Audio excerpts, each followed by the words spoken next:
6 on your sides. Wes Cooper is live along Wears Valley Road for us tonight. So Wes, what can you tell us? Wears Valley Road has been very busy today and tonight. As you just saw, fire crews are here fighting this fire on Thacker Mountain. Right now, they're moving their trucks over closer to where the fire is. They just got a section of it contained, but right now they're going more towards where the fire is going on. There are several fire trucks that are around me and firemen that are out here, and they're doing their best to get this fire contained. It is very close to Wears Valley Road, but it hasn't crossed it or touched it yet, but it is just a few short yards away. This is what the scene over here at Wears Valley Road looked like earlier. Wes, the big question right now is what are you seeing in that area? Bo, high winds, and these winds aren't dying down. You can probably tell from my hair, we've been out here all afternoon, and it seems that the wind just continues to keep picking up. We've seen a lot of people leave Wears Valley, and you can see right back behind me, first responders and firefighters are here at Valley View Baptist Church kind of monitoring the situation, and some are taking a break while others have headed up Kettle Cove Road and have gone up Hatcher Mountain. You can see how one structure on the side of Hatcher Mountain is on fire right now. We don't know if it's a house or a barn, but it's somebody's property, and unfortunately it is on fire. You can see just how extensive this fire is. First responders tell us that about 250 acres have burned so far, and at least 20 structures have been affected by this fire. We will continue to keep you updated on the latest on this fire, but for now, I'm Wes Cooper reporting live in Wears Valley for WATE 6 on your side. Wes Cooper joins us live from the scene with all the latest. Wes. But police are still here on the scene at Hatmaker's Bar and Grill, as well as the forensics unit. You can see them right back behind me, and Tazewell Pike is actually open as authorities piece together what exactly happened over at Hatmaker's. We're across the street at Tazewell Medical Center monitoring the situation for all of you tonight. Knoxville police say that 2 people are dead after a shooting in the parking lot at Hatmaker's, and 2 other people are injured. Hey everybody, I'm Wes Cooper. Thank you so much for joining us tonight. Coverage you can count on continues with opportunities in North Augusta. City leaders getting an update tonight on developments at Riverside Village, and they say things are looking good. Here's the story. Education researchers say the COVID-19 pandemic has worsened South Carolina's teacher shortage. A South Carolina judge has sentenced the former CEO of a failed nuclear plant project to 2 years in prison as a part of a plea deal. Kimberly Brown has more. The case has state and federal implications. The judge ruled to allow the sentences to be served concurrently as long as Marsh continues to cooperate. Farming is South Carolina's #1 industry, according to the State Department of Agriculture, but growth in the state is leading to a loss of land for farmers. Yay, finally some pumpkin spice weather. Always get really happy whenever you say cold front. I have a lot of people do this time of year. I hear you. Yes, sir. Still ahead, travel delays across the U.S. Coverage you can count on begins tonight with state marshals trying to figure out what started that fire at the Burke County Sheriff's Office. News Channel 6's Ashley Jones was out there today and has the latest on the investigation.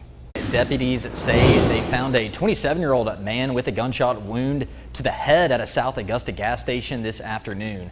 As law enforcement puts the pieces together, the search continues for whoever is responsible. Charges have been dropped against Tommy Tennyson. He was arrested in connection to a murder in Waynesboro. Good evening, everyone. I'm Wes Cooper. John Hart is on assignment. Now at 10, the minimum wage for a Columbia County employee is $12 an hour, but that's changing soon. Salaries are going up, and there are a variety of open positions. Begins tonight with a maskless Memorial Day as COVID-19 vaccines continue to be administered. Many local places are easing their mask policies. Some say they are thankful, but they still want to be careful. Several doctors are working to build a new stem cell transplant program in Augusta for kids, which could be a great solution for many families in the CSRA.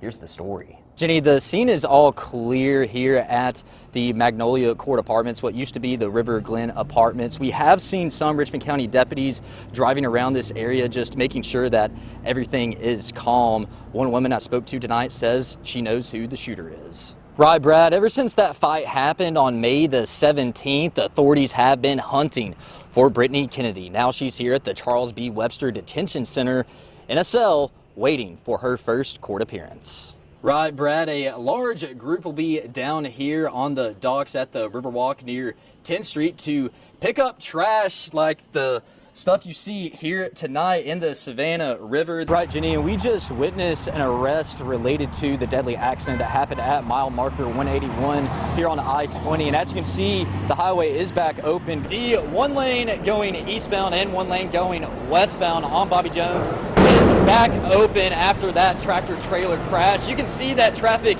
is moving slowly. Welcome back, everybody. This is Game Night live at the Brickyard in beautiful Thompson, Georgia. The Burke County Band is about to take the field and entertain everybody with their halftime show. They're about to perform their competition routine that they have been working on all year long. Let's take a listen.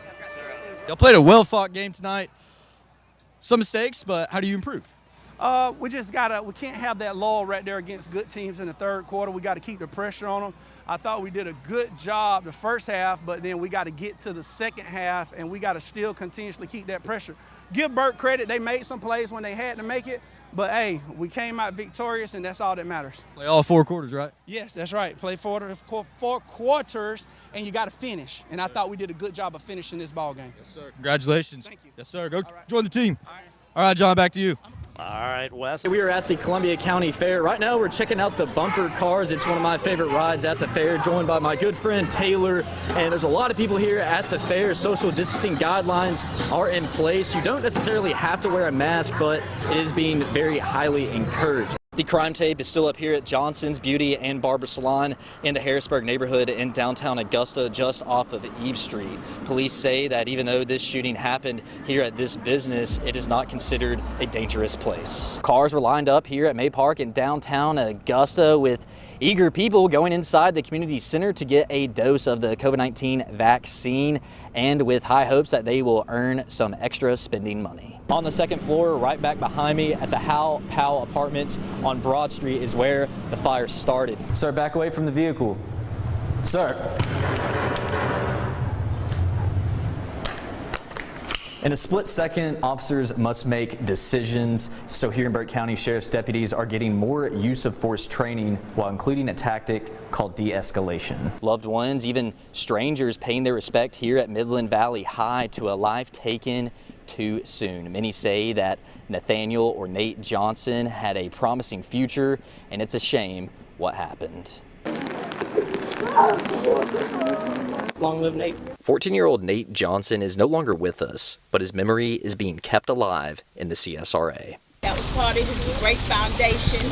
Nate was a smart and funny kid, according to many of his friends and family. He was living with his grandmother, who says he would eat just about anything. Nate was about to start his freshman year at Midland Valley High.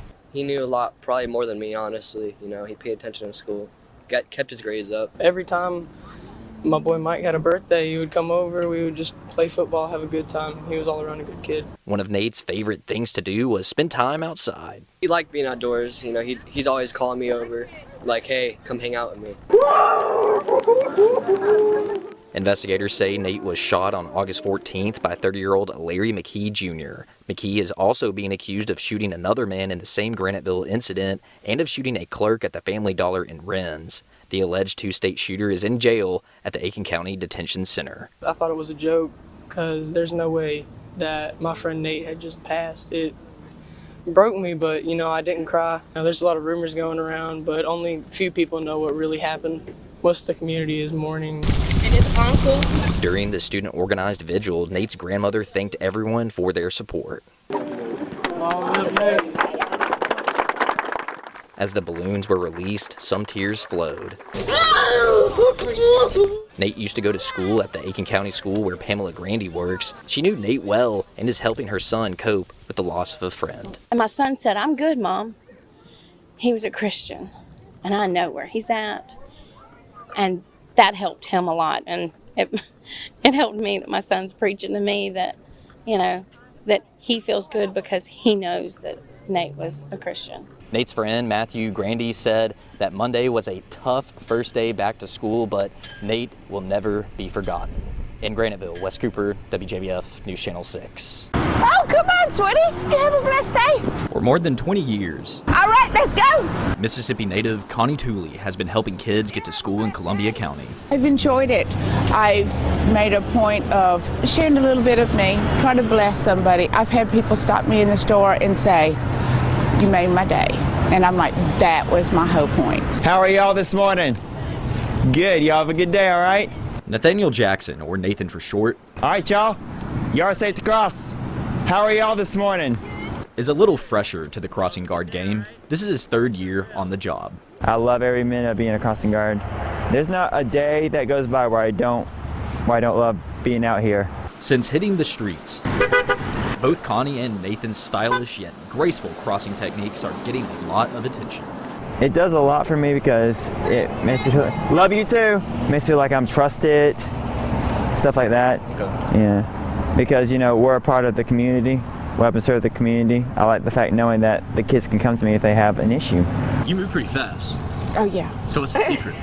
I don't know. My kids came home from college one day and said, Mom, everybody at college in their classes were saying, man, your mom dances to him, bows to him. I'm like, hey, I'm enjoying myself while doing this. While Connie and Nathan have their differences, they both say they wouldn't be able to do their jobs without overcoming challenges with help from God. For Connie, she's got to be moving or she starts to have pain. That can strengthen you. God gives us things to help us to grow. For Nathan, he has a mild form of autism, but that does not hinder him at all. To be honest, sometimes I even forget I have a disability because I just go on throughout my life.